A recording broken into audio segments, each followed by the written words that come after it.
Hello, Ulrich here.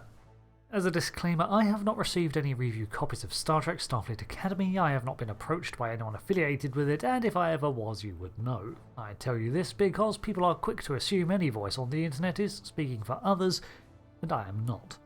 I went into Star Trek Starfleet Academy with quite low expectations, based on not unfounded fears. I recently did a podcast with Live Long On Podcast, check it out, where I voiced my concerns going in and said that it was a series that if it did not have Star Trek attached I would not watch.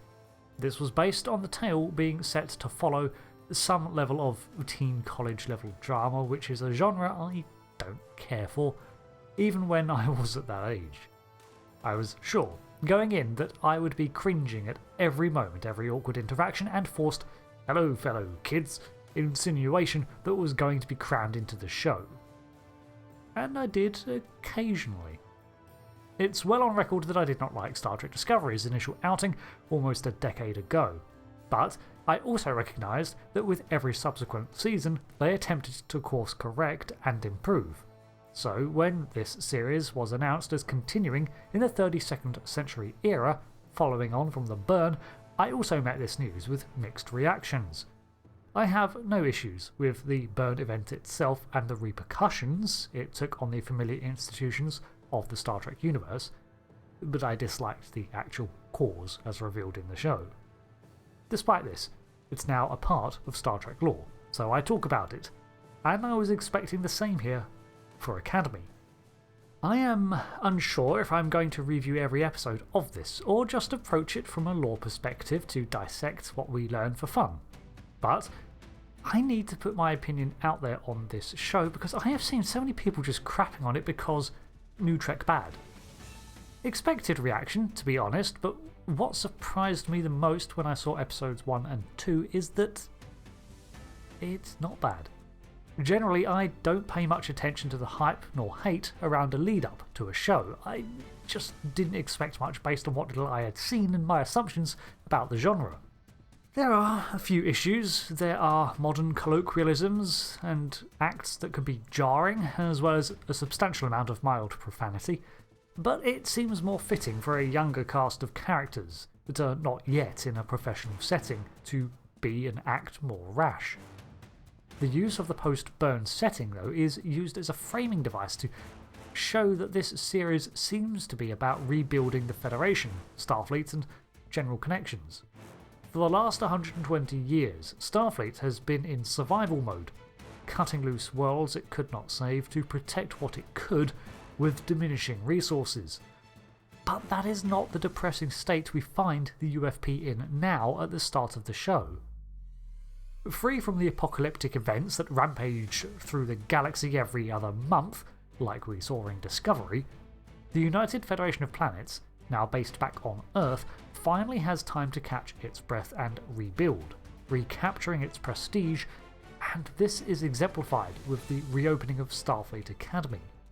This is helped along by the introduction of characters, familiar and new, who existed in a time where Starfleet was about exploration, aid, understanding, and progress. We are also faced with a wide array of students from a variety of backgrounds and motivations. Young people whose input and voices are heard and acted upon. Our main character, Caleb Meir, is drawn in from outside of the Federation from a life of crime, specialising in code breaking and hacking. He does not trust Starfleet either, and joins out of practicality, which makes for an interesting, if predictable, dynamic. His chance comes from a mentor figure, who is full of compassion, regret, and has a soft spot for helping children for her own reasons, Captain Nala Ake. She is very quirky, and while not a stereotypical Starfleet captain, she certainly makes her a better Academy Chancellor. Now, this does come with the captaincy of the USS Athena, which is a vessel that is more of a mobile campus. Having seen it in action once, I can say I enjoy how much it makes use of the floaty adjustable nature of 32nd century Federation ships to reconfigure itself into warp, cruising, and building modes. We see some continued level of advanced tech from the era too, with a combination of a transporter and replicator being into an archway that can clothe and groom you as you pass through it. One cadet I thought was overly eager and going to be abrasive. That was Sam, and yeah, kinda. But this is a deliberate character trait for reasons I will not get into here, but suffice to say, her character clicked for me after she started gushing about meeting the EMH Mark I doctor, who now teaches xenobiology, and he responded to her idolization with, "Oh dear." These episodes genuinely made me laugh several times, and not from the cynical side of my humour. A part that did not work for me was the antagonist, Noose Braka. I think this is mostly from the fact that I'm just not keen on the devil-may-care villain trope who waltzes around trying to sound equally unhinged and deep while emphasising the kookiness. He does it well, it's just not an archetype I engage with personally. It must be the Tellarite in him. One thing I do applaud so far, however, is that the stakes are not galaxy-spanning, at least so far. The main character's primary motivation is to locate their mother, who has been missing since the UFP imprisoned her 15 years ago for an association with the criminal organisation the Venari Ral.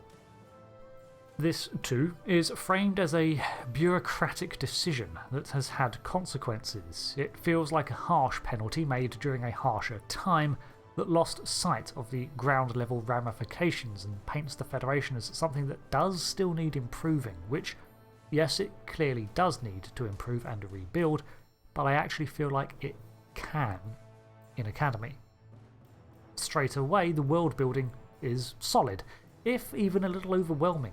We learn of the fate of several other former Federation worlds in Episode 2, and while sounding a little dour, the whole point of the show is not to focus on that past, but to re-establish for the future, and this works. I don't want to get too far into it, because I don't want to spoil it, and I assume if you're still here, then you might still be genuinely on the fence about watching. My overall opinion on it is this.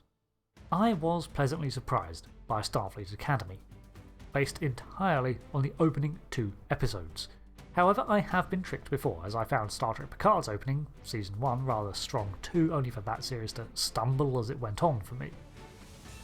Academy has promise and potential, if still running the risk of making me roll my eyes on occasion from some team angst, drawn from arguments that could be solved by leveler heads looking at you, Episode 2.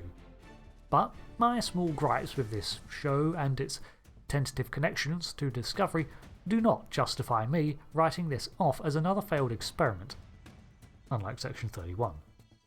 To do so from the outset, in this case, seems to be a disservice to a series that I actively enjoyed watching. I had fun with it, and in this day and age, that's all I want from my shows at times.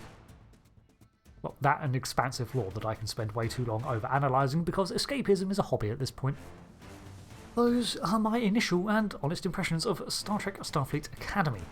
Let me know if there's anything in particular you'd like me to focus on, and if you're wondering who my favourite characters are, at the moment it's the EMH Doctor and Commander Laura Thok, who I need to hear say, "Leave it out, you mug," just so that I can close my eyes and imagine I'm back in familiar London. I've been Rick, thanks for watching this first impressions take on Academy, and until the next one, thanks again and goodbye.